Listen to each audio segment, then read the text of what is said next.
Urea కొరత అనేది ఒక 3 నెలల నుంచి విపరీతంగా ఉంది. యూరియాని ఎవరైతే తెస్తారో, ఎవరైతే ఇస్తారో వాళ్ళకే మేము ఓటేస్తామంది బీఆర్ఎస్ వైస్ ప్రెసిడెంట్కి సంబంధించి ఓటింగ్లో కూడా పాల్గొనలేదు. సో తప్పు ఎవరిదంటారు అక్కడ? ఓట్లు లేని వాళ్ళు ఓటేస్తామని బెదిరిస్తే ఎవరేం చేస్తారు కవిత? 4 ఎంపీలు ఉన్నారు కదా రాజ్యసభ. లోక్సభలో వాళ్ళకి ఒక్క ఎంపీ కూడా లేడు కదా కవిత గారు. సో మేము చేసేది ఈ దేశం బాగుండాలని పనిచేస్తున్న నరేంద్ర మోడీ గారి నాయకత్వంలో తప్ప ఓట్ల కోసం సీట్ల కోసం మేము పంచాయతీ చేసేటోళ్ళం కాదు. యూరియా ఈ రాష్ట్రానికి కొంత డిలే, టెక్నికల్గా ఒక 1 వీక్ 10 డేస్ కొంత యూరియా డిలే ఉంటుంది, కానీ 100% రైతన్నలకి ఆగస్టు 1 వరకు ఎంత యూరియా కావాలనో అంత యూరియాని అందించడం లోపల కేంద్ర ప్రభుత్వం 100% సఫలీకృతమైంది, చక్కగా పనిచేసింది.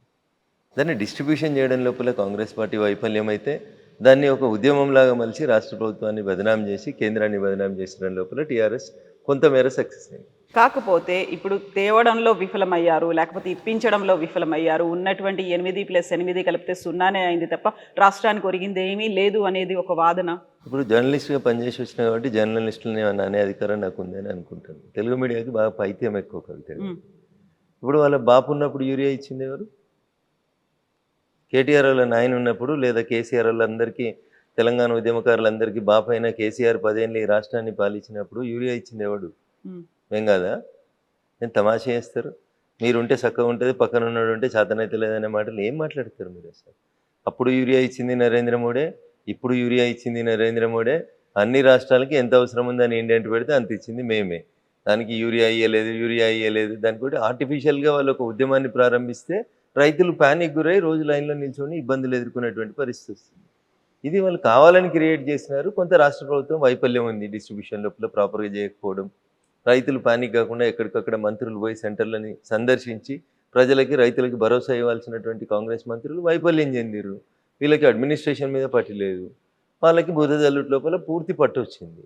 వాళ్ళు బురద జల్లుతారు, వీళ్ళు పట్టించుకుంటలేరు. ఇంతే తేడా అందులో. ఇండెంట్ వాళ్ళు పెట్టలేదా, లేకుంటే ఇవ్వలేకపోయారా? ఏమైంది అక్కడ? కవిత గారు, ఇట్లా భూతద్దాలు పెట్టి ఇండెంట్లు పెట్టలేదా ఏమైతే నువ్వు నెలకు సరిపోయే రేషన్ తెచ్చుకుంటావు. సడన్గా కోవిడ్ వచ్చి లాక్డౌన్ అయింది, ఏం చేస్తారు? భారతదేశానికి అనుకోకుండా ఒక యుద్ధం వచ్చింది, కొంచెం ఇబ్బందికరమైన పరిస్థితి వచ్చింది. ఉన్న దాంట్లో రైతులన్నీ కన్విన్స్ చేసి జూలై 31 దాకా రాని కొరత ఆగస్టులో ఎందుకు వచ్చింది? ఏం చేసింది రాష్ట్ర ప్రభుత్వం? ఎంత పెట్టింది ఇండెంట్, ఎంత ఇచ్చిండ్రు? నేను DDRC మీటింగ్లో మా జిల్లాలో పాల్గొన్నాను కాబట్టి చెప్తా ఉన్నాను. నేను మీకు జూలై లాస్ట్ వీక్లో గౌరవ మంత్రి వివేక్ గారితో కలిసి పాల్గొన్నప్పుడు నేను అడిగిన మా జిల్లా కలెక్టర్ గారిని, యూరియా మీకు సరిపోయినంత వస్తుందా వస్తలేదా, ఆగస్ట్ ఇండెంట్ సరిగా పెట్టినరా పెట్టలేదా అని అడిగినాను.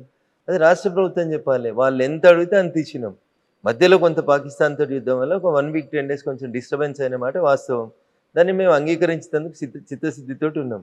కానీ టీఆర్ఎస్ ఒకటే పనిగా బురద జల్లే కార్యక్రమం పెట్టుకొని 30 మంది పేమెంట్ ఇచ్చేటువంటి జీతగాళ్ళని జర్నలిస్టులకు పెట్టుకొని ఏది పడితే అది చేస్తుంటే ఎవడేం చేస్తాడు కవిత గారు? దానికి కేసీఆర్ ఉన్నప్పుడు యూరియా అయింది, ఆ కేసీఆర్ ఇంట్లో ఫామ్ హౌస్లో తయారు చేసుకొని తెచ్చి రైతులకంతా యూరియా ఇచ్చిండా?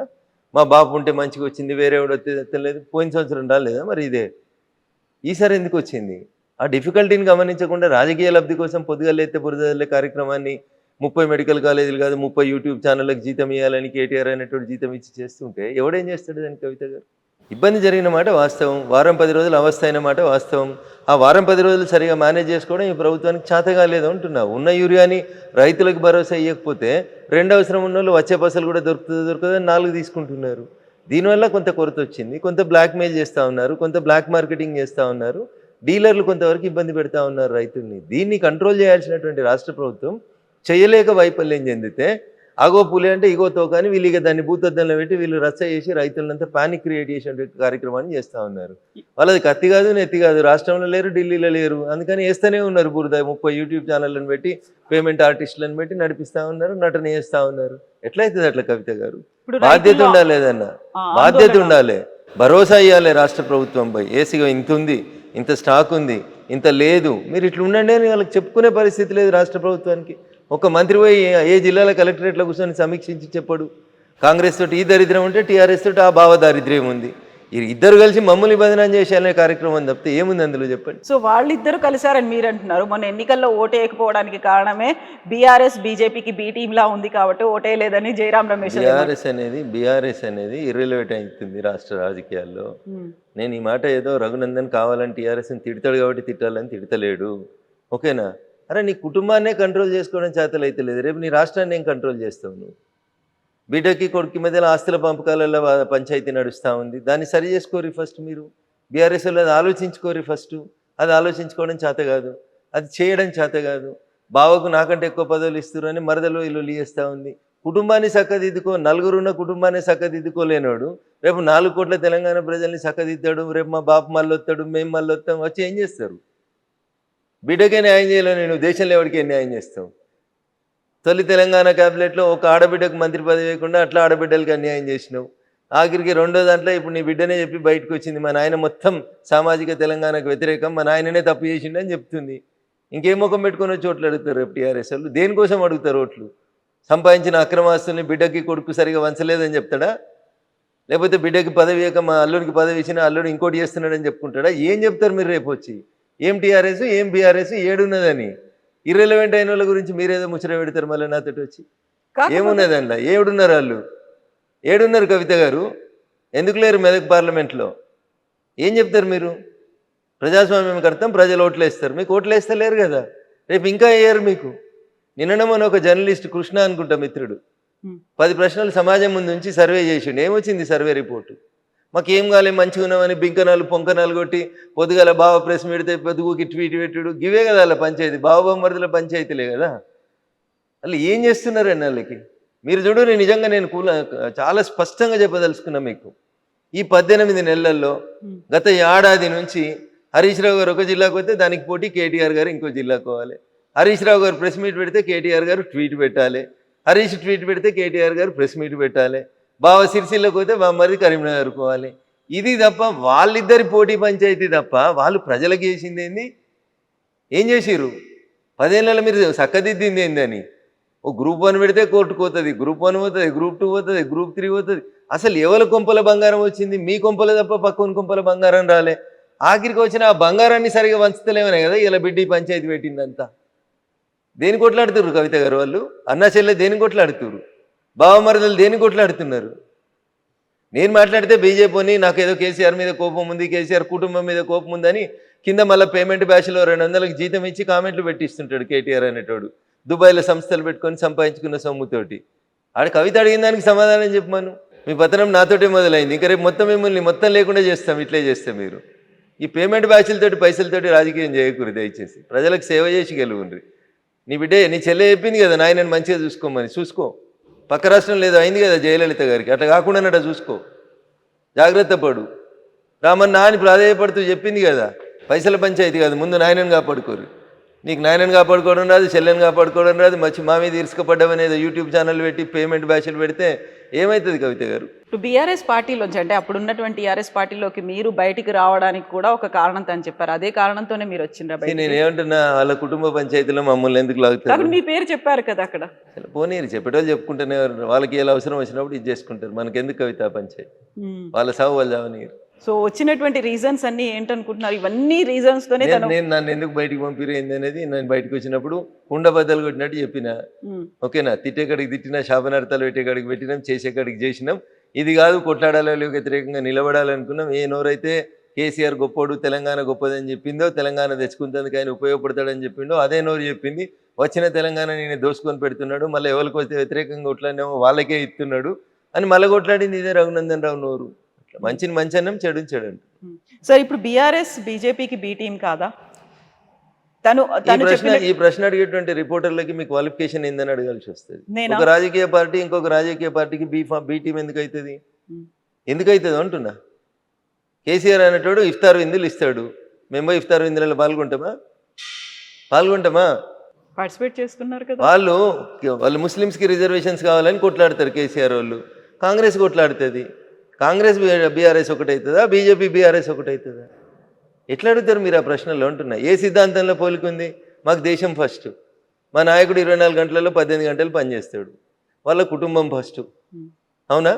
వాళ్ళకి 24 గంటలు ఫామ్ హౌసే ఫస్ట్, వాళ్ళకి ఆస్తులు దోసుకోవడం ఫస్ట్, మాకు ఈ దేశం కోసం చచ్చిపోవడం ఫస్ట్.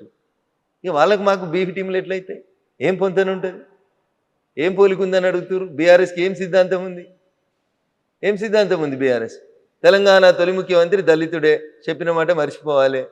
తెలంగాణ ఫస్ట్ క్యాబినెట్లో మహిళలు ఉండరు, ఆకాశంలో సగం ఆడబిడ్డలు ఎట్లు ఇయ్యరు అంటాడు అవసరం వచ్చినప్పుడు. మళ్ళీ ఆయన ఇలా ఆడబిడ్డలు కనబడరు. రెండో క్యాబినెట్లో బీసీలు ఉంచారు. తెలంగాణ జనాభాలో 185% బీసీలు, ఎస్సీలు, ఎస్టీలు. ఇది జూన్ 2014లో కేసీఆర్ గారు నిండు శాసనసభలో చెప్పిన మాట. ఏడిచ్చిండు మంత్రి పదవులు, ఏడిచ్చిండు మంత్రి పదవులు. 3 బీసీలకి ఇస్తే ఒక బీసీని అర్ధరాత్రి తీసి పారేసిండు. అవునా? ఏమున్నది మరి వాళ్ళకి సామాజిక న్యాయం అంటే? ఏమేదో చెప్తుంది సామాజిక న్యాయం అని మా చెల్లె కవిత.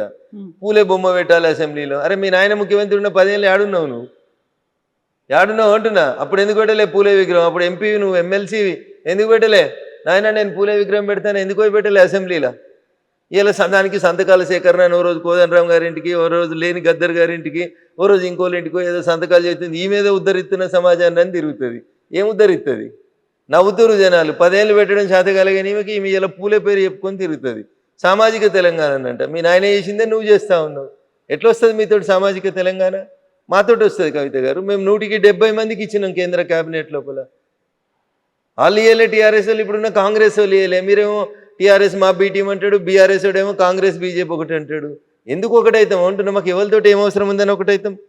మాకు ఏం అవసరం వాళ్ళతోటి? మా సిద్ధాంతానికి వాళ్ళ సిద్ధాంతానికి పొత్తు ఎక్కడుంది, పొంతన ఎక్కడుంది, సారూప్యత ఎక్కడుంది?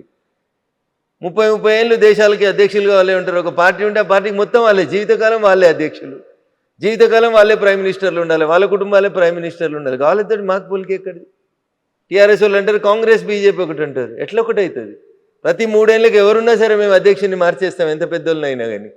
మ్యాక్సిమం అంటే 2వ అవకాశం ఇస్తుంది మా పార్టీ. ఎట్లయితుంది కవిత గారు? ఎట్లా బీటీం అవుతుంది బీఆర్ఎస్? ఏ లెక్కన బీటీం అవుతుంది చెప్పు?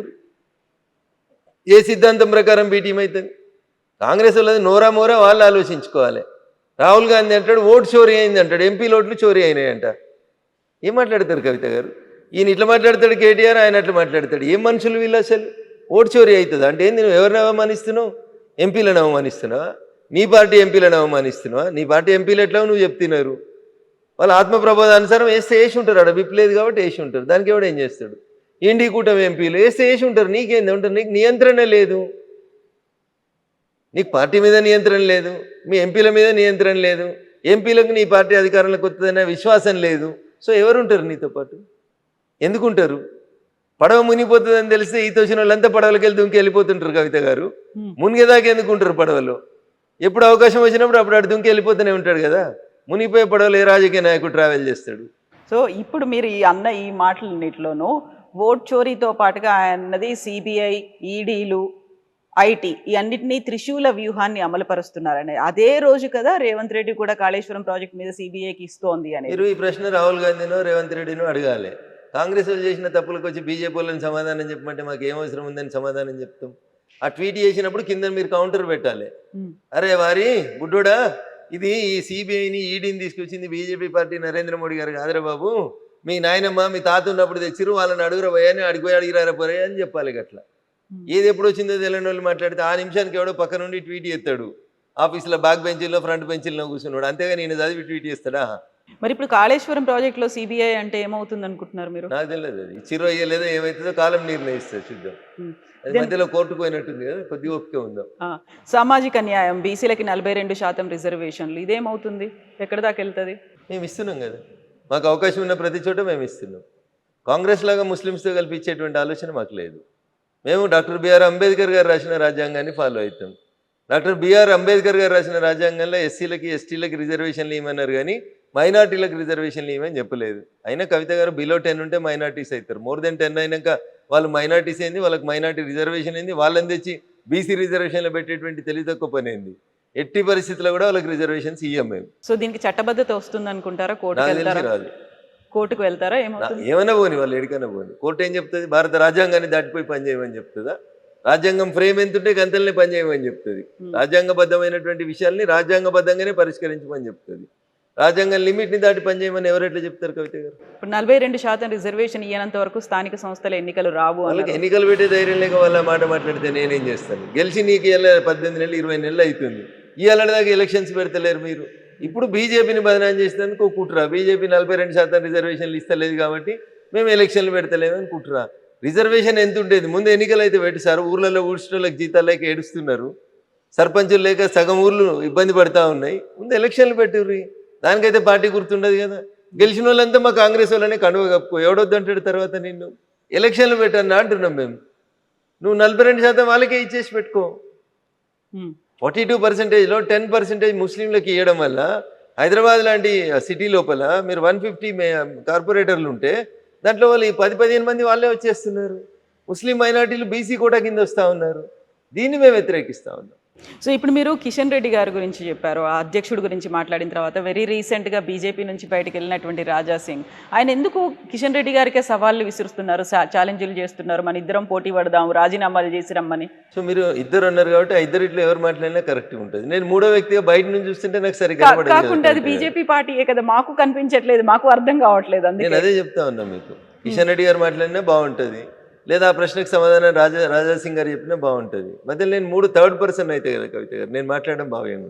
సరే, మీరు ఇప్పుడు పొంతన పోలిక సిద్ధాంతాలు ఎక్కడున్నాయి అనుకుంటే, బయట నుంచి వచ్చినటువంటి వాళ్ళందరికీ కూడా డిఫరెంట్ ఐడియాలజీలు సిద్ధాంతాలు ఉన్నాయి. వాళ్ళందరూ బీజేపీలోకి వచ్చిన తర్వాత మొత్తం బీజేపీ ఐడియాలజీనే పుచ్చుకున్నారా?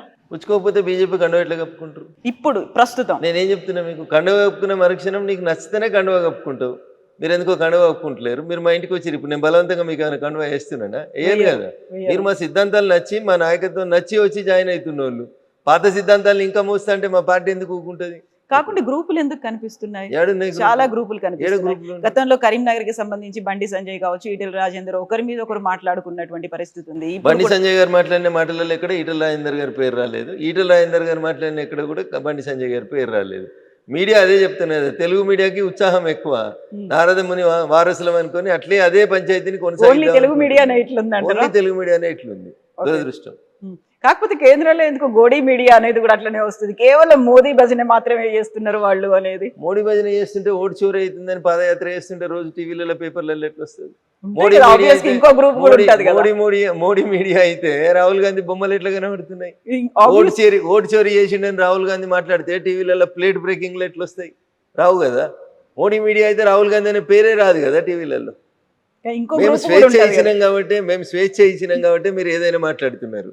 మేము ఉన్నట్టు మాట్లాడుతున్నాం కాబట్టి మీకు బాధ అనిపిస్తుంది. మేము నిజంగా నియంతృత్వం పోతే మీరేడ మాట్లాడతారు? అంత మోడీ మీడియా అయితే వేరే పేర్లు ఎందుకు కనబడతాయి ఈ దేశం లోపల?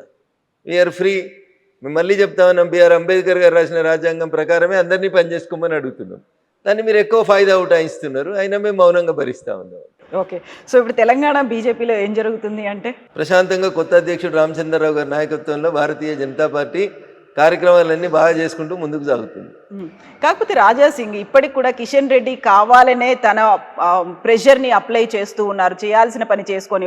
నిన్న ఆయన విసిరిన సవాల్లో కూడా ఎవరి పనులను వాళ్ళని చేసుకొనివ్వండి, అలా అయితేనే ఎంపీలు కూడా వాళ్ళ పనులు చేసుకుంటారు అని. మీ పనులు మీరు చేసుకోవడే ఫెసిలిటీ కావచ్చు, ఆ ఫ్రీ హ్యాండ్ అనేది మీకుందా, ప్రెషర్ ఉందా? ఇప్పుడు మీరు వచ్చి నన్ను ఇంటర్వ్యూ చేస్తా అన్నారు, నేను ఎవరికైనా ఫోన్ చేసి ఇంటర్వ్యూ ఇవ్వాలా వద్దని అడిగినా నా అంతా నేను ఇంటర్వ్యూ ఇస్తున్నాను. అది మీ ఇండివిజువల్ డెసిషన్. ఇండివిజువల్ డిసిషన్ ఏముంది? అదే మరి ఫ్రీగా పని చేసుకుంటున్నాం అని చెప్పడానికి చెప్తున్నా. నేను ఇండివిజువల్ డిసిషన్ అని చెప్తలేను.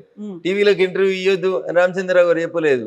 చెప్తే రాజాసింగ్ గారు ఎట్లా ఇస్తారు ఇంటర్వ్యూలు? ఇయ్యరు కదా. సో ఆయన ఛాలెంజ్లు అయితే విసురుతున్నారు. ఆ తర్వాత గ్రూపులు ఉన్నాయి, సమాధానం గ్రూపులు 100% నాకైతే కనబడతలేవు. మరి మీ అద్దాలు పెట్టుకొని చూస్తే నాకేమైనా కనబడతాయో తెలియదు. నాకు అద్దాలు రాలేదు, ఇంకా నాకు గ్రూపులు కనబడతలేవు. ఓకే, ఈ అద్దాలు గ్రూపుల కోసం కాదులేండి చూడడానికి, కానీ యాక్చువల్గా అంటే ఆ చూపులో ఇక్కడ తేడా ఉంది అన్నట్టు. నా చూపులోనే ఉందా? మరి సోషల్ మీడియా జర్నలిస్ట్ మిత్రులు, సోషల్ మీడియా ఏముంది? అది మీ ఇష్టం ఉన్న మీ చేతిలో సెల్ ఫోన్ ఉంది, మీ నోటికి వచ్చింది రాస్తారు, దానికి ఎవరిని జవాబు చేస్తారు? మీకు జవాబు జరుగుతానని లేదు, నేనేం చేయాలి దానికి?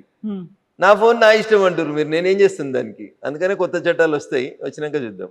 ఎప్పుడు వస్తున్నాయి? ఏం చట్టాలు అవి? సమయం సందర్భాన్ని బట్టి తీసుకొస్తాం. సో నియంత్రించే చట్టాలా, గ్యాగ్ ఆర్డర్స్ లాంటివి వస్తున్నాయి? ఏం చెప్తా ఉన్నా నేను, చట్టాలు తీసుకొస్తామని చెప్పినాం, నియంత్రిస్తామని చెప్పలేదు నేను. ఏం చట్టాలు తెస్తారంటే, మీరు నా ఇంట్లో పైసలు ఉన్నాయి, నేను 10 మందికి సరిపోయి భోజనం వండుతాను, ఒకళ్ళే తింటారు, 9 మంది భోజనం రోడ్డు మీద వారేస్తా అంటే ఎస్ అది ఆపాలే అని చెప్తాం. అది నియంత్రించే చట్టం అవుతుందా? నోరున్నది కదా, ఎవరిని పడితే వాళ్ళని రెగ్యులేషన్ అనేది అవుతుంది. రెగ్యులేషన్ తెస్తాం, ఫుడ్ రెగ్యులేటరీ యాక్ట్ తెస్తాం. మీరు హోటల్కి పోతారు, 10 మందికి సరిపోయి టిఫిన్ ఆర్డర్ ఇస్తారు, మీకు నచ్చిన 2 ఇడ్లీలు తిని మిగతా అంతా బయట వారేంటే బయట ఫుడ్ లేకుండా చచ్చిపోతున్న జనం కోసం ఆలోచించమని మేమంటాం. అది మీకు నియంత్రణ లాగా కనబడుతుంది. నా డబ్బులు నా ఇష్టం అంటే ఎట్లా ఒప్పుకుంటారు? నీ డబ్బులు కాదు, ఈ దేశంలో నువ్వు పనిచేస్తే నీకు వచ్చిన వేతనం అది. ఈ దేశంలో మిగతా ఎట్లున్నారో కూడా చూడాల్సిన సామాజిక బాధ్యత ఉంటుంది మీ మీద. దాన్ని విస్మరించి నా ఇష్టం ఉన్నట్టు నేను ఉంటా అంటే ఉండనియేది. ఈ దేశంలో కొన్ని సంస్కృతులు, పద్ధతులు, సాంప్రదాయాలు, విలువలు, చట్టాలు, రాజ్యాంగం ఉంది. ఇది ఎటు పడితే అటు ఎవరు పడితే వాళ్ళు ఏది పడితే చేస్తామంటే నియంత్రించేందుకు బరాబరి చట్టాలు వస్తాయి. మీరు ఏమనుకుంటే మాకేమవుతుంది, జనానికి ఉపయోగపడే చట్టాలు తీసుకొస్తారు. ఎస్, ఈ నియంత్రణకి నాకు ఈ మధ్య జరిగిన ధర్మస్థల ఇన్సిడెంట్స్కి సంబంధించి అక్కడున్నటువంటి మఠాధిపతులు సన్యాసులు అందరూ వెళ్ళి అమిత్ షాని కలిసిన తర్వాత ఆయన ఒక మాట అన్నారు అని, నియంత్రించడానికి ఒక చట్టం అనేది తీసుకొస్తాం. ఎందుకంటే రిలీజియన్ సిస్టమ్కి సంబంధించి హిందూ మఠాల మీదనో హిందూ దేవాలయాల ప్రార్థనాలయాల మీదనే అటాక్ అవుతుంది కాబట్టి దానికి సంబంధించినటువంటి ఒక చట్టం తీసుకురావాల్సినటువంటి అవసరం ఉంది. ఆ దిశగా మేము ఆలోచిస్తున్నామని, అది కూడా రాబోతుందా? ఇప్పుడు సికింద్రాబాద్లో మీరు ఒక హనుమంతుని దేవాలయం ధ్వంసం అయింది. ఏం చెప్పారు పోలీసు వాళ్ళు? ఓ మతిస్థిమితం లేని కర్ణాటకకు చెందిన వ్యక్తి చేసిండు అని చెప్పారు. తర్వాత నా పార్లమెంట్లో వచ్చి సదాశివపేటలో ఒక హనుమంతుని గుడి ధ్వంసం అయింది. అదేదో మతిస్థిమితం లేనోడు పోయింది చేసిండ్రు అన్నారు. రీసెంట్గా ఒక 1 month బ్యాక్ నేషనల్ హైవే మీద రుద్రారం అనే విలేజ్లో హనుమంతుని విగ్రహం ధ్వంసం అయింది. వీళ్ళంతా పక్క రాష్ట్రాలకు వెళ్ళి వచ్చి మతిస్థిమితం లేని వాళ్ళు వచ్చి 100 kilometers ట్రావెల్ చేసి వస్తుంటే వాడికి మధ్యలో మసీదు కనబడతలేదా? రోడ్డు మీదనే ఉంటాయి కదా మసీదులు. వాడికి దారిలో ఎక్కడ చర్చి కనబడతలేదా? 200 kilometers ఒక హనుమంతుని కూడా కనబడుతుందా? అంటే దేవాలయాల మీద దాడులు జరుగుతుంటే మౌనంగా చూసుకుంటూ ఉండాలి. మేము 100% ఉన్న హిందువులు మౌనంగా ఉండాలి. 10% లేని వాళ్ళు వచ్చి రోడ్ల మీద మా మసీదును ముట్టొద్దు, మేము రోడ్డు మధ్యలో కడతామంటే సపరేట్ కూకోవాలన్నా? సుప్రీంకోర్టు చెప్పింది కదా, ఏ ప్రార్థనా మందిరం ఉన్నా తీసేయమన్నది. తీసేస్తాం, తప్పకుండా తీసేస్తాం, నిలబడి తీసేస్తాం, నిల్చోబెట్టి తీసేస్తాం సందర్భం వచ్చినప్పుడు. నువ్వు దాన్ని నియంత్రిస్తున్నట్టుగా తల్లి ఇంకేమంటావు నీ ఇష్టం. చట్టం ముందు అందరూ సమానం అనేది మేము చెప్పదలుచుకున్నాం, చెప్తాం, అదే మాట చెప్తాం. సో ఇక్కడ నుంచి సీఎం కేంద్రానికి 53 సార్లు వెళ్ళాడు. కాకపోతే కేంద్ర ప్రభుత్వం తరఫున రావాల్సినటువంటి హామీలు కావచ్చు, విభజనకు సంబంధించినటువంటి ఇప్పటికీ అమలు జరగలేదు అనే దాంతో పాటుగా బడ్జెట్ కేటాయింపులు అనేవి. కవిత గారు, నేను అందుకని తెలుగు మీడియాకు పైత్యం అని చెప్పిన. 53 సార్లు పోయినప్పుడు ఎన్నిసార్లు మోడీ గారిని కలిసిరు, ఎన్నిసార్లు కేంద్ర మంత్రులను కలిసిరు? మీ దగ్గర లిస్ట్ ఉందా? లేదు. పేపర్ కటింగ్లు ఉన్నాయా? తీసుకురారు. ఒక 15 రోజుల తర్వాత మళ్ళీ కలుద్దాం కవిత గారు. నేను ఓపెన్గా ఛాలెంజ్ చేస్తున్నా. 53 సార్లు వచ్చిండు కదా ఆయన. కాంగ్రెస్ పార్టీ పెద్దలను కలవడానికి ఎన్నిసార్లు వచ్చిండు ఢిల్లీకి? భారతీయ జనతా పార్టీ నాయకత్వంలోని ఎన్డీఏ ప్రభుత్వ పెద్దలను కలవడానికి ఎన్నిసార్లు వచ్చిండు? కాంగ్రెస్ వాళ్ళు ఎన్నిసార్లు అపాయింట్మెంట్ ఇచ్చారు? ప్రభుత్వ పెద్దలు ఎన్నిసార్లు అపాయింట్మెంట్ ఇచ్చారు? తీరు మీ 53 అపాయింట్మెంట్లు డేట్లు దిగిరి. నేను ఇంట్లో లేని, ఇంట్లో ఉంటే నా దగ్గర ఫైల్ ఉంది. ఏ రోజు వచ్చిండు, ఏ రోజు ఎంతమందిని కలిసిండు అనేది నేను ఇస్తాను మీకు లిస్టు. వచ్చిన ప్రతిసారి మేము ఇచ్చినాం. ఆఖరికి నీకు రాహుల్ గాంధీ నీకు ఇవ్వలేదు టైం, మేము ఇచ్చినాం. మా ప్రధానమంత్రి గారు ఇచ్చిర్రు, ఈ దేశ ప్రధానమంత్రి గారు ఇచ్చిర్రు. ఎట్లా కవిత గారికి ఇట్లా అంటే బురద తలితే ఎట్లా? పైత్యం అనే పదం ఎందుకు అంటే గిందుకనే 53 సార్లలో నువ్వు 10-15 సార్లు నీ పార్టీ పని కోసమే పోయినావు. దానికి కూడా కేంద్రానికి పోయినా అని చెప్తావు. ఫండ్స్ ఇచ్చే విధానం, అరే మీ యూపీఏ ప్రభుత్వం అధికారంలో ఉన్నప్పుడు రేవంత్ రెడ్డి గారు కాంగ్రెస్ పెద్దలారా యూపీఏ 1 యూపీఏ 2 హయాంలో మీరు 32% ఫండ్స్ని డివల్యూషన్ ఆఫ్ ఫండ్స్ అని ఒక చట్టం ఉంటుంది. దాని ప్రకారం డెవల్యూషన్ ఆఫ్ ఫండ్స్ ప్రకారం కేంద్రానికి ఎన్ని రావాలి, రాష్ట్రాలకు ఎన్ని రావాలని ఫండ్స్ పంచుతారు. 32% పంచేటోళ్ళు మీరు. ఆక్స్ఫర్డ్లో చదువుకొని ప్రపంచంలో గొప్ప ఆర్థికవేత్త అన్న మన్మోహన్ సింగ్ గారు ఈ దేశాన్ని పాలించిన 10 ఏళ్లలో కేంద్రం నుంచి రాష్ట్రాలకు వచ్చిన నిధులు 32% అయితే భారత ప్రభుత్వం నరేంద్ర మోడీ గారు ప్రధానమంత్రి అయిన మే 2014 నుంచి ఇప్పటిదాకా మేము ఇస్తున్న నిధులు ఎవరు అడగకముందు మేము పెంచింది 42% పెంచినాం. కవిత గారు మీకు ఎందుకు కనబడతలేవు? అందుకనే మళ్ళీసారి ఎల్వి ప్రసాద్ పోయి కళ్ళు మళ్ళీ మంచి చెక్ చేసుకోరని చెప్తున్నాం. మీరు 53 సార్లు వచ్చింది మా కోసం కాదు, డివల్యూషన్ ఆఫ్ ఫండ్స్ రాసింది మేం కాదు. భారత రాజ్యాంగంలో ఫండ్స్ పంపిణీ ఎట్లా జరగాలని చెప్తే గట్లే చేస్తూ ఉన్నాం. గతంలో ఉన్నటువంటి కాంగ్రెస్ ప్రభుత్వం వచ్చే కంటే ముందు, అంటే నరేంద్ర మోడీ గారు అధికారంలోకి వచ్చే కంటే ముందు 32% రాష్ట్రాలకు నిధులు ఇస్తే మేము అధికారంలోకి వచ్చినాక 42% నిధులు ఇస్తామని ఇస్తున్నాం. ఎందుకు? 10 ఏళ్ళు ముఖ్యమంత్రిగా చేసిరు కాబట్టి, మోడీ గారికి ముఖ్యమంత్రుల కష్టాలు తెలుసు కాబట్టి రాష్ట్రాలకు ఇచ్చే డబ్బుల్ని పెంచిండు కదా. మీరు ఏ ఊరికైనా పోయి, ఈ రాష్ట్రం కాదు ఏ రాష్ట్రానికైనా పోయి చూడు, ఆ రాష్ట్రంలో రోడ్లు ఎవరైనా ఎత్తురు అంటే ఒక్కటే ఒక నేషనల్ హైవే డిపార్ట్మెంట్ వేస్తుంది, భారత ప్రభుత్వం వేస్తుంది. రైల్వే 4 లక్షల కోట్ల రూపాయలు ఖర్చు పెట్టి రైల్వేలు ఎక్స్పాన్షన్ అవుతున్నాయి, బ్రాడ్ గేజ్లు అవుతున్నాయి, ఆర్ఓబీలు, ఆర్యూబీలు, metre గేజీలు, broad గేజ్లు అవుడు, Vande Bharat ఎక్స్ప్రెస్లు. Secunderabad railway station పోయి చూడు కవితమ్మ, శంషాబాద్ ఎయిర్పోర్ట్ తోటి పోటీ పడేటట్టు ఉంది. అది గవి కనబడాయి మనకి. కేంద్రం పైసలు ఇస్తలేదు. ఎవరు ఇస్తుర్రు? చెర్లపల్లికి పోయి చూడు, 1000 కోట్లు పెట్టి కట్టినాం రైల్వే టెర్మినల్, ఎట్లుందో చూడు ఒకసారి. దేశంలో ఎప్పుడో స్వతంత్రం కంటే ముందు కట్టిన రైల్వే స్టేషన్లు. తెలంగాణలో 42 రైల్వే స్టేషన్ల రూపురేఖలు ఎట్లా మారినాయో చూడు. ఇప్పుడు రైల్వే స్టేషన్లలో ఎస్కలేటర్లు వచ్చినాయి. కవిత గారు మీరు ఎప్పుడైనా రైలు ఎక్కితే తెలుస్తుంది. పోయి సికింద్రాబాద్ రైల్వే స్టేషన్ చూడుర్రి, చెర్లపల్లి రైల్వే స్టేషన్ చూడుర్రి. అరే నిన్ననో మొన్ననో పేపర్లో రాసుకుంటున్నాడు రేవంత్ రెడ్డి, ఫ్యూచర్ సిటీకి వెళ్ళి అమరావతి దాకా రోడ్ ఎత్తాడట 12 లైన్లు. పైసలు ఎవరు ఇస్తున్నారు కవిత గారు? మేమే ఇస్తున్నాం. కోమటిరెడ్డి వెంకటరెడ్డి గారు చెప్తారు, హైదరాబాద్ టు విజయవాడ మేము 8 లైన్ల రోడ్డు చేస్తున్నాం. పైసలు ఎవరు ఇస్తారు? గ్రీన్ఫీల్డ్ ఎక్స్ప్రెస్ హైవే భారత ప్రభుత్వం నరేంద్ర మోడీ గారు ఇస్తారు. సూర్యాపేటకి వెళ్ళి ఖమ్మం పోవాలంటే ఇంతకుముందు 3 గంటలు పడుతుండే కవిత గారు, ఇప్పుడు గంట కూడా పట్టది. ఎవరు ఇచ్చిరు నేషనల్ హైవే? భారత ప్రభుత్వం నరేంద్ర మోడీ గారి నాయకత్వంలో ఇచ్చింది. ఏం మాట్లాడతారు కవిత గారు? పైసలు వస్తా లేకపోతే మీరు ఒక్కసారి గట్ల పోరి, ఇంకా మేడ్చల్కి వెళ్ళి కొంపల్లికి వెళ్ళి అత్వెల్లి గట్ సైడ్ పోయి రండి. రోడ్డుకి నరకం నరకం కనబడుతుంది రోడ్డు మీద. ఇలా 6 లైన్స్ రోడ్ వేసి 1200 కోట్లు ఇచ్చి పని చేపిస్తా ఉన్నాం. నా పార్లమెంట్ కాన్స్టిట్యున్సీ ప్రారంభమయ్యే బిహెచ్ఎల్ దగ్గరికి రండి. బిహెచ్ఎల్ చౌరస్తాలో సిగ్నల్ పడితే గంట ఏడ్చుకుంటా నిల్చుంటారు జనాలు. ఇప్పుడు 5 నిమిషాల లోపల బిహెచ్ఎల్ చౌరస్తా పారైపోతారు. సుమారు 200 కోట్లతోటి ఫ్లైఓవర్ కట్టినాం, నేషనల్ హైవే మీద కట్టినాం. మియాపూర్ చౌరస్తా నుంచి సంగారెడ్డి చౌరస్తా దాకా 6 లైన్స్ రోడ్ వేస్తా ఉన్నాం. నేషనల్ హైవేస్ నడుస్తున్నాయి. మీరు ఏదైనా కూరుకోయి స్టేట్ హైవే చూసినా పోరు ఎట్లుందో చెప్తా నేను. మీరే కంపేర్ చేసి చూడు state highways and national highways, ఎవరి పనితీరు ఎట్లుందో తెలుస్తుంది.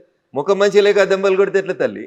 ఇప్పుడు ఇవన్నీ చెప్తున్నటువంటి రఘునందన్ రావు ఇన్ని రకాలుగా మాట్లాడుతుంటే ఎందుకని బయట మాట్లాడట్లేదు మీరు?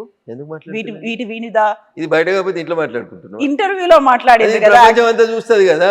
ఇంటర్వ్యూలో నా ఈ ప్రపంచం ఇంటర్వ్యూలో అంతా చూస్తది నేనైతే కదా. నేను అడిగితే నేను నేను ప్రతి మీటింగ్ కి ఇప్పుడు నాతో పాటు మీరు సిద్దిపేటకి రండి కొద్దిసేపు అయిన తర్వాత నేను జిఎస్టీ మీద అవగాహన సదస్సు పెడుతున్నా.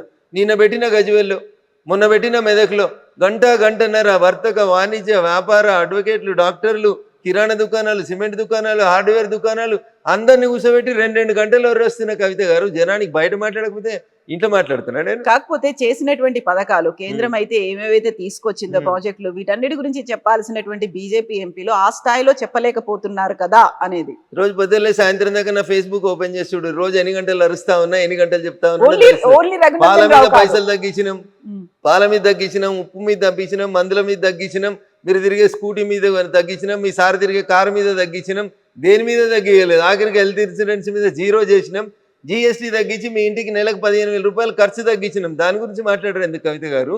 మేం చెప్పకపోతే ఎవరు చెప్తా ఉన్నారు? ప్రతి పేదోడికి లాభం జరుగుతుంది జిఎస్టీ వల్ల. 12 లక్షలు ట్యాక్స్ ఎగ్జంప్షన్ ఇచ్చినాం కదా మీకు. ఎవరు ఇచ్చిర్రు? నరేంద్ర మోడీ గారి నాయకత్వంలో నిర్మలా సీతారామన్ ఆర్థిక మంత్రి ఇచ్చిర్రు. మరి మీరు ప్రపంచం మెచ్చిన గొప్ప ఆర్థికవేత్త కదా. మీ హయాంలో ఇన్కమ్ ట్యాక్స్ ఎగ్జంప్షన్ ఎంత ఉండే? కాంగ్రెస్ హయాంలో 10 ఏళ్ళు మీరు కూడా పాలిచ్చిర్రు కదా. ఏమైంది? అయితే నేను అనేది కేవలం రఘునందన్ రావే ఎందుకు మాట్లాడుతున్నాడు, మిగిలిన ఎంపీలు కావచ్చు, ఎమ్మెల్యేలు కావచ్చు, ఇక్కడ ఉన్నటువంటి లీడర్లు ఇవన్నీ ఎందుకు మాట్లాడలేకపోతున్నారు? ఎందుకని చెప్పట్లేదు? ఎవరు చెప్తలేదు. ఎవరి నియోజకవర్గాల వాళ్ళ మేము తిరిగి చెప్పుకుంటున్నాం. ఎవరి పని వాళ్ళు చేస్తూనే ఉన్నారు. చేతుల పని చేతులు చేస్తే, కాళ్ళ పనులు కాళ్ళే చేస్తాయి. అందరూ మాట్లాడారు కవిత గారు. కొందరు మాట్లాడతారు, కొందరు పని చేస్తారు, కొందరు ఇంకొక పని చేస్తారు. దేవుడు ఎవరికి ఏది ఇస్తే ఆ శక్తి ప్రకారం పని చేసుకుంటూ పోతారు కదా కవిత గారు. ఎస్. సో అందరూ పని చేయలేరు, కొంతమంది మాట్లాడతారు, కొంతమంది పని చేస్తారు. వెరీ రీసెంట్గా బీజేపీకి సంబంధించి ఒక నిర్ణయం తీసుకుంటున్నట్టున్నారు. 10 ఏళ్ల నుంచి ఎవరైతే పదవుల్లో ఉన్నారో వాళ్ళకి పార్టీ వైపు, పార్టీలో బాగా పనిచేస్తున్న వాళ్ళని పదవుల వైపు అనేది. రఘునందన్ రావుకి కేంద్ర మంత్రి వస్తుందా? నేను పని చేస్తున్నాను కదా ఎంపీ. అదే అంటున్నా నేను, పార్టీలో ఇక్కడ పని చేస్తున్నారు కాబట్టి కేంద్ర మంత్రిగా వస్తుందా? పార్టీగా పనిచేస్తలేను, నేను ఎంపీగా పనిచేస్తా ఉన్నా. పార్టీ అవకాశం ఇచ్చింది, ఎంపీగా గెలిచిన. అరే 20 లక్షల మంది జనానికి పొద్దుగలైతే సాగుకోసలు ఉన్నది. వర్షాలతోటి రోడ్డు తెగిపోతున్నాయి, మోరీలు తెగిపోతున్నాయి, జ్వరాలు వస్తున్నాయి, రకరకాలైనటువంటి సమస్యలు వస్తూ ఉన్నాయి. అన్ని సమస్యల్ని అడ్రస్ చేసేందుకు పని చేస్తూనే ఉన్నా కదా. 24/7లో నేను కూడా చూడరు మీరు ఒకసారి. నేను అందుకనే చెప్పిన మీకు, నేను చెప్తే నాది నేను గొప్పగా కనబడుతుంది. నా ఫేస్బుక్ పేజ్ ఓపెన్ చేస్తే తెలుస్తుంది నేను ఎన్ని గంటలు ఇంట్లో ఉన్నా, ఎన్ని గంటలు బయట ఉన్నా తెలుస్తుంది. నిన్న పొద్దుల జిన్నారంలో ఉన్నా, సంగారెడ్డి జిల్లాలో ఉన్నా. నిన్న సాయంత్రం వచ్చేసరికి నేను మళ్ళీ గజ్వేల్కి పోయినా, సిద్దిపేట జిల్లాకు పోయినా. ఎంతమందిని కలిసినా, ఎన్ని సంఘాలను కలిసినా, జిఎస్టీ గురించి ఎంత ఎక్స్ప్లెయిన్ చేస్తున్నాం. సేవా పక్వాడా నరేంద్ర మోడీ గారు 75వ జన్మదినాన్ని పురస్కరించుకొని ఏమేం చేయాలి, 17 సెప్టెంబర్ నుంచి అక్టోబర్ 2 దాకా కంఠశోష పెట్టుకొని చెప్తా ఉన్నారు మా ఎంపీలు. కాలుకు బల్పం కట్టకుండా తిరుగుతున్నారు మా ఎమ్మెల్యేలంతా కాన్స్టిట్యున్సీలలో. అందుకే అంటున్నా నేను, మంత్రి పదవి వస్తుందా అని అడుగుతున్నాను. ఏం మంత్రి పదవి? నాకు మంత్రి పదవి ఈడెందుకు వస్తుంది? కేంద్రంలో అని అడుగుతున్నాను. కేంద్రంలో ఇప్పుడు ఏం ఎక్స్పాన్షన్ లేదు కదా తల్లి. తొందరలో మొన్న తీసుకున్నటువంటి ఒక నిర్ణయం ఇంటర్నల్ గా నేను మొదటిసారి గెలిచినటువంటి ఎంపీని కవిత గారు. నాకంటే చాలా మంది సీనియర్లు ఉన్నారు, 3 సార్లు గెలిచిన వాళ్ళు, 4 సార్లు గెలిచిన వాళ్ళు. ఎఫిషియన్సీ ఎవరి దగ్గర అవుతుందో, ఎవరైతే క్రమశిక్షణ కలిగినటువంటి కార్యకర్తగా పార్టీ ఏం పని చేయమంటే ఆ పని చేస్తాను. పార్టీ పిలిచి అది ఏం చేయమంటుందో ఆ పనికి నేను కట్టుబడి ఉంటాను. రేపు పిలిచి మంత్రి పదవి ఇస్తే ఇంకా వేగంగా పనిచేస్తాం, ఇంకో పదవి ఇస్తే ఇంకా పని చేస్తాం. లేదు ఇప్పుడు ఉన్నదానికి న్యాయం చేయమంటే చేస్తాం, న్యాయమే చేస్తాం. సో డిమాండ్లు ఏమి ఉండవా రఘునందన్ రావు? ఏమీ ఉండవు, సైలెంట్ గా వర్క్ చేసుకుంటూ పని చేసుకుంటూ పోతుంటే వద్దంటే వస్తాయి కవిత గారు. పని చేయని వాళ్ళకి రావు ఏం కానీ. నేను పని నమ్ముకుని పని చేసుకుంటూ పోతూ ఉంటాను. శివుడు ఆజ్ఞ లేకపోతే చీమ గారు అది నన్ను వస్తున్న దేవుడు ఏదో రాసి పంపించి ఉంటాడు, దాని ప్రకారం నడుస్తూనే ఉంటుంది journey. Neither you can change my life or I can change your life. Exactly. So ఇప్పుడు జిహెచ్ఎంసీ ఎలక్షన్స్ కి సంబంధించి అవుతాయి అంటారా? ఎప్పుడుండే ఛాన్సెస్ ఉంటాయి? జూబ్లీ హిల్సే కాలేదు, జిహెచ్ఎంసీ దాకా ఎందుకు పోతారు కవిత గారు? పొద్దుగా లేచి ఛాయ్ తాగురు, అప్పుడే బిర్యానీ ఎట్లా తింటారు? బిర్యానీ సాయంత్రం దాకా ఎప్పుడైనా తినవచ్చు, ముందు ఛాయ్ తాగురు.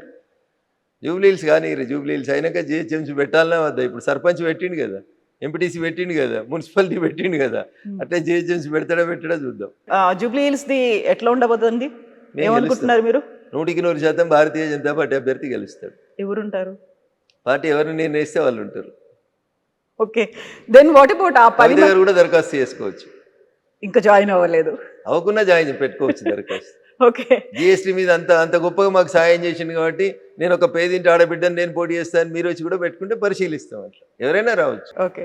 సో ఇప్పుడు 10 మంది ఫిరాయింపు ఎమ్మెల్యేలకు సంబంధించి ఏమవుతుందని అనుకుంటున్నారు వాళ్ళు? ఇంకా బీఆర్ ఏం కాదు, ఏమైతే ఏం జరగదా? అది ఏమైతే తల్లి సుప్రీంకోర్టు చెప్పింది స్పీకర్ని నిర్ణయం తీసుకోమన్నది. 3 నెలల్లో నిర్ణయం తీసుకోండి, చర్యలు తీసుకోండి అంది. 3 నెలల్లో తీసుకోండి అని చెప్పలేదు, తీసుకుంటారని ఆశిస్తున్నాం అన్నది.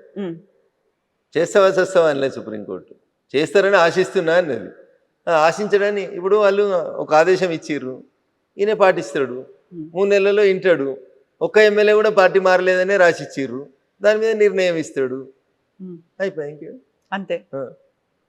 వాళ్ళు ఆదేశించిర్రు, ఈయన చించుతాడు, అంతే. ఏముంటుంది తల్లి అందులో? ఇంకంతకు మించి ఏం జరగదు. నాకున్న పరిజ్ఞానం మేరకు అంతకంటే ఎక్కువ ఏమవుతుంది కవిత గారు? సరే, ఇప్పుడు మనం ధర్మస్థల ఇప్పుడు వాళ్ళు ఇష్యూస్ చెప్పినారు కదా, ఎమ్మెల్యేస్ అంతా రాసిన రాతపూర్వకమైన సమాధానంలో మేము పార్టీ మారలేదు, మేము ముఖ్యమంత్రి గారిని పనుల కోసం అని పోయి కలిస్తే ఆయన జాతీయ జెండా ఉన్నటువంటి 3 రంగులు కప్పిండు, అది కాంగ్రెస్ కండువ కాదు, అలా చేయి గుర్తు లేదు అన్నాడు, అయిపోయాయి. దే రెండుసా పంచాయతీ, ఇంకేం పడైంది? సో ఆన్సర్ బానే ఉందా? సఫిషియెంట్ గానే ఉంది అంటే తెలుగు గల వకీళ్ళు రాసిచ్చారు దానికి సమాధానం. గట్లా ఉండాలి కదా తెలుగు కల వకీళ్ళు కూడా. అంటేనే తెలుగు గలవాడు కదా, క్లయింట్ కాపాడుకునేటోడు వకీలు కదా. కలిసి వచ్చేట్టుగా ఉన్నది వాళ్ళకి. అంటే అడ్వాంటేజ్ ఏంటంటే అక్కడ పార్టీ కండువా, జాతీయ జెండా ఉన్న కండువా రెండు దాదాపు ఒకే రకంగా ఉంటాయి కాబట్టి అది వాళ్ళు డిఫెన్స్ తీసుకోవడానికి కలిసి వచ్చినట్టు కనబడ్డది. ఇప్పుడు అలా బండ్ల కృష్ణమోహన్ రెడ్డి గారు అని ఒక ఎమ్మెల్యే ఉన్నారు, గద్వాల ఎమ్మెల్యే గారు, మీకు గుర్తుండాలి. ఆయన ఒకసారి ఒక పోలీస్ స్టేషన్లో పోయి కంప్లైంట్ పెట్టిండు, గుర్తుందా కవిత గారు? ఏమని పెట్టిండు? కాంగ్రెస్ వాళ్ళు వాళ్ళ ఫ్లెక్సీలో నా బొమ్మ పెడుతుర్రని ఆయన ఎఫ్ఐఆర్ చేయించిండు. అంటే దాని అర్థం ఏంది కవిత గారు? ఏం చెప్పు, నాకు తెలియక అడుగుతున్నా. కాంగ్రెస్ వాళ్ళ ఫ్లెక్సీలో ఈయన ఉన్నాడు అంటే కాంగ్రెస్ వాళ్ళు వాళ్ళ ఫ్లెక్సీలలో నా బొమ్మ పెట్టుకున్నారు, తప్పుగా నా బొమ్మను పెట్టి ప్రచారం చేస్తున్నారని ఎమ్మెల్యే పోయి పోలీస్ స్టేషన్లో కంప్లైంట్ రిజిస్టర్ చేయించి వచ్చిండు. ఆయన కాంగ్రెస్ లో ఉంటే కేసు ఎందుకు రిజిస్టర్ చేపిస్తాడు? సో అంటే ఆయన బీఆర్ఎస్ అని మీరు అంటున్నారు? నేను అంటలేను తల్లి, ఆయన చెప్పింది చెప్తా ఉన్నా, నాకేం అవసరం, నేను ఆయన వకీల్ కాదు, నాకు సంబంధం లేదు. సో ఇప్పుడు మనం ధర్మస్థల గురించి మాట్లాడుకుంటే, ధర్మస్థలలో ఏం జరిగిందని అనుకుంటున్నారు? ఎందుకని అంత మాస్ బరియల్ అనేది దేశవ్యాప్తంగా ఒక నెగటివ్ ప్రోపగండా అయింది? మన పక్కన ఉన్నటువంటి పొరుగు దేశాలను మీరు గమనిస్తా ఉన్నారు, లెఫ్ట్ వింగ్కి సంబంధించినటువంటి మేధావులన్నీ కలిసి దేశాలను అస్థిరం చేసి, చిన్న భిన్నం చేసి, పార్లమెంట్లను తగలబెట్టించి, ప్రైమ్ మినిస్టర్లు ఇళ్ళని తగలబెట్టించి, అంత నానా న్యూసెన్స్ ఎవరు చేస్తూ ఉన్నారంటే ఈ విచ్చలవిడితనానికి అలవాటు పడ్డటువంటి లెఫ్ట్ వింగ్కి అనుబంధంగా పనిచేసేటువంటి వ్యక్తులు, ద సోకాల్డ్ మేధావులు. ఎవడో పైసలు ఇస్తే వీడు ఆ మేత తిని ఏమంటారు, ఆవు గడ్డి తిని పెండబెట్టినట్టు చేసేటువంటి మూర్ఖులు వీళ్ళంతా. ఆ దేశంలో ఉండి ఆ దేశాన్ని పతనాలు కోరుకుంటున్నారు. శ్రీలంకలో 3 ఏళ్ల కింద అదే అవుతుంది, 2 ఏళ్ల కింద బంగ్లాదేశ్లో అవుతుంది, 4 రోజుల కింద పక్క నుండి ఇంకో దేశంలో జరుగుతుంది. ఎందుకు జరుగుతున్నాయి ఇవన్నీ? ఎందుకు జరుగుతున్నాయి? ఎవరి వల్ల జరుగుతున్నాయి? ప్రజాస్వామ్యంలో ఒక పద్ధతి ఉంటుంది, ఎలక్షన్లకి ఓటుకి మీకు నచ్చని నాయకుడు ఉంటే ఎలక్షన్లో దించడానికి ఒక అవకాశం ఉంటుంది. ఏంది పంచాయతీలన్నీ ఎందుకు జరుగుతున్నాయి ఇవన్నీ ఒకసారి ఆలోచించరు మీరు, దయచేసి ఆలోచిస్తే ప్రజలకు అర్థమవుతుంది. హిందూ మతం మీద బురద జల్లెందుకు జరుగుతున్నటువంటి కుట్రలు కుతంత్రాలు కాకుండా ధర్మస్థలంలో ఏం జరుగుతుంది? కేరళ ఎంపీ వైపు ఏళ్ళు ఎందుకు పోతా ఉన్నాయి? ఎవరా కేరళ ఎంపీ? ఆయనకి ధర్మస్థలకి ఏం సంబంధం? ఆయన ఏ మతం మీద దాడి చేస్తూ ఉన్నాడు? ఆయన ఏ మతాన్ని పాటిస్తూ ఉన్నాడు? ఒకసారి ఆలోచించరు దయచేసి. సో అది మ్యాటర్ కోర్టులో సబ్జుడిస్ అయినప్పుడు ఇప్పుడు నేను ఇంతకంటే ఎక్కువ మాట్లాడలేను కాబట్టి కవిత గారు, నిజం కొద్ది రోజులు ఆగు, ఆలస్యంగానైనా బయటకు వస్తుంది. నేపాల్లో జరిగిన తర్వాత వరుసగా 3 కంట్రీస్లో అయింది, అవి కూడా మన నైబర్ కంట్రీస్ అయిన తర్వాత మన దగ్గర కూడా అలాంటి రివోల్ట్ అనేది వస్తుంది అనేటువంటి విశ్లేషణలు ఎందుకు వినిపిస్తున్నాయి? మీరు యూత్ బయటికి రండి, జెన్జీ మీరు యాక్టివ్గా ఉండండి అనేటువంటి నినాదాలు కూడా సోషల్ మీడియాలో ఎందుకు కనిపిస్తున్నాయి? ఎందుకంటే నేను చెప్పిన పైత్యం ఎక్కువ కనబడతాయి, మేత ఎక్కువైంది కాబట్టి కనబడుతున్నాయి. పక్క దేశాలకి వెళ్ళి వీళ్ళకి జీతం ఇచ్చేటో డబుల్ జీతం ఇస్తుంది కాబట్టి మాట్లాడుతున్నారు, అంతే. అంతకంటే ఎక్కువ ఉంటుంది. వీళ్ళతో అయ్యేది ఏంది అంటున్నా, వీళ్ళతో ఏం కాదు గుర్తుపెట్టుకోరు. ఈ దేశానికి ఒక సంస్కృతి ఉంది, ఈ దేశంలో ఉన్న యువతకు ఒక ఆలోచన ఉంది. పక్క దేశాలలో జరుగుతున్నటువంటి సంఘటనలను చూసి అట్లాంటి సంఘటన జరగకుండా ఈ దేశాన్ని ఎట్లా కాపాడాలో ఈ దేశంలో ఉన్న యువతకు తెలుసు.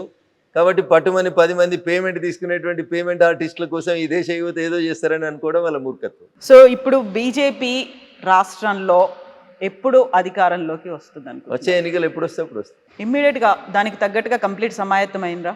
ప్రజలు ఓట్లేసి ఒక పార్టీని అధికారంలోకి తేవాలని నిర్ణయించుకున్న తర్వాత కవిత గారు 1983లో ఎన్టీ రామారావు తెలుగుదేశం పార్టీ పెట్టినప్పుడు ఏముండే కవిత గారు అప్పుడు ఏముండే తల్లి చెప్పు 9 నెలల్లో పార్టీ పెట్టి అధికారంలోకి తీసుకొచ్చారు.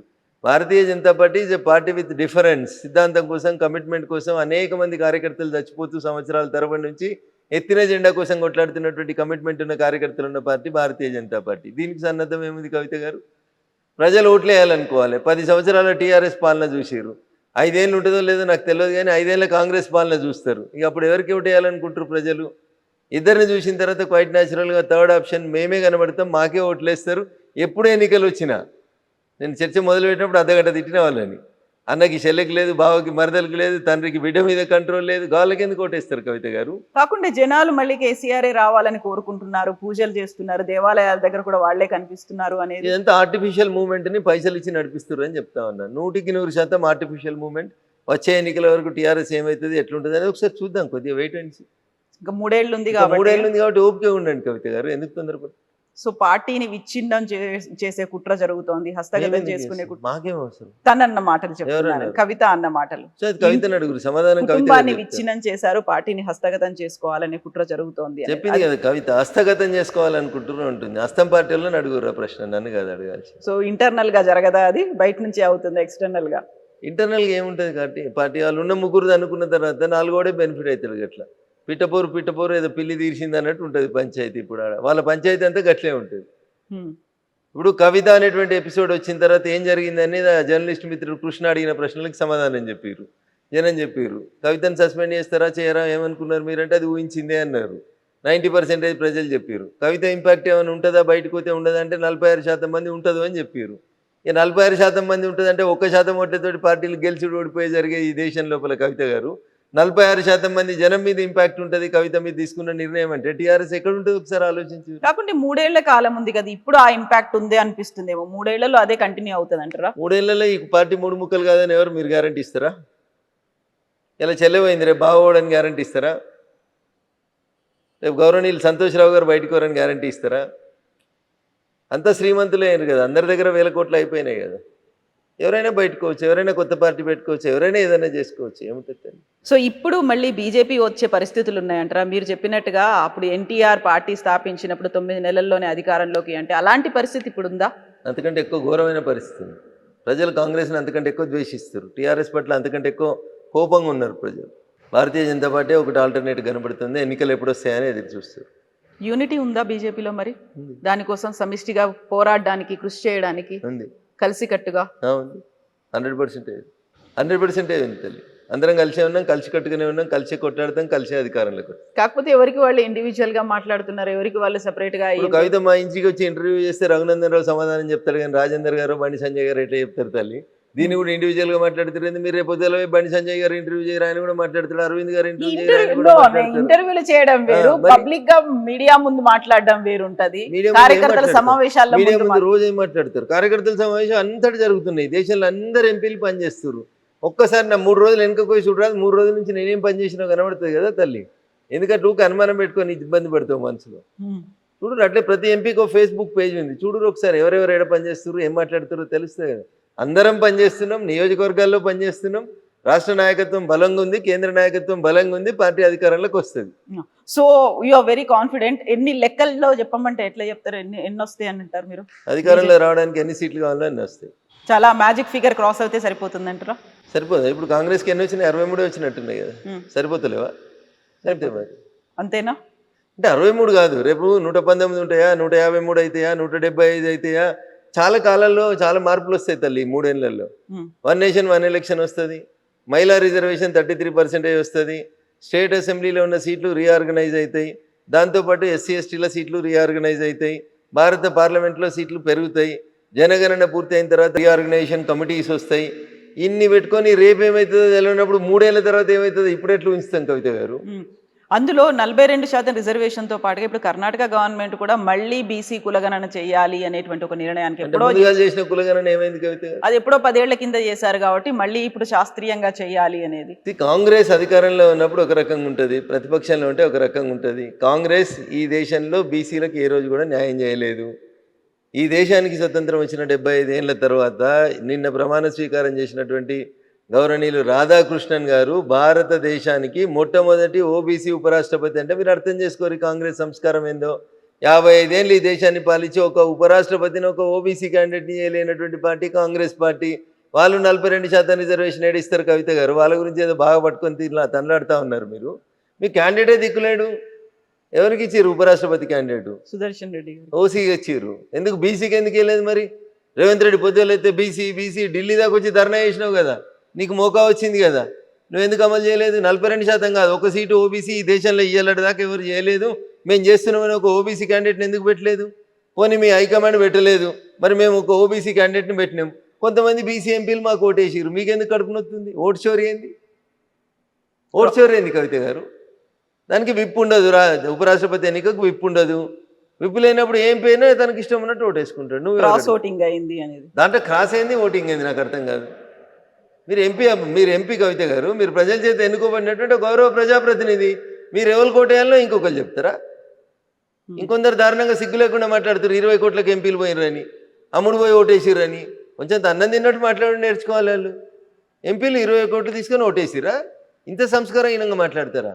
నీ పార్టీ బీఫామ్ మీద గెలిచిన నువ్వు కంట్రోల్ చేసుకోవడం చేతగాక, నీ దగ్గర పనిచేసే నీ ఎంప్లాయీని నువ్వు కంట్రోల్ చేసుకోలేక మమ్మల్ని అంటే ఎట్లా కవిత గారు? మీ ఐటీఎంలో పనిచేసేవాడు పక్క ఛానల్లోనికి మీ సమాచారం ఇస్తుంటే అది మీ చేతగానితనం అవుతుంది, కానీ మాది ఎట్లయితుంది? అది ఎట్లయితే చెప్పుర్రి. So true.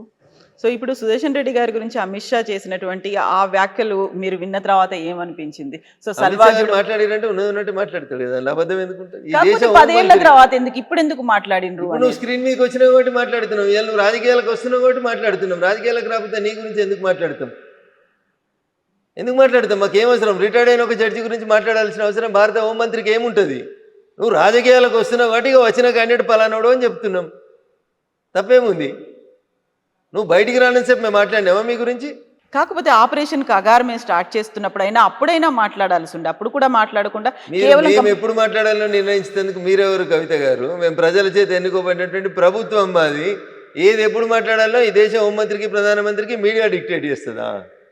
ఇంత అన్యాయం ఉంటుందా? మీడియా డిక్టేట్ చేయడం కాదు, కాకపోతే ఆపరేషన్ మాట్లాడితే మంచోళ్ళ మీరు ఆపరేషన్ కగార్ మేము స్టార్ట్ చేసాము మార్చి ఆపరేషన్ కగార్ మార్చి 2026 వరకు ఈ దేశంలో నక్సలైట్లు ఏరేసేందుకు మొదలుపెట్టిన ఆపరేషన్. అవును. దాంట్లో ఎల్లయ్య పేరు మల్లయ్య పేరు ఎందుకు మాట్లాడాలి? మీ పేరు తీసి మిమ్మల్ని ఎందుకు ఇచ్చేయాలి? మేము ఏం అవసరం మాకు? రిటైర్డ్ అయ్యారు, అయిపోయింది, మీ కార్యక్రమం అయిపోయింది. ఇంకా మీ గురించి ఎందుకు మాట్లాడాలి?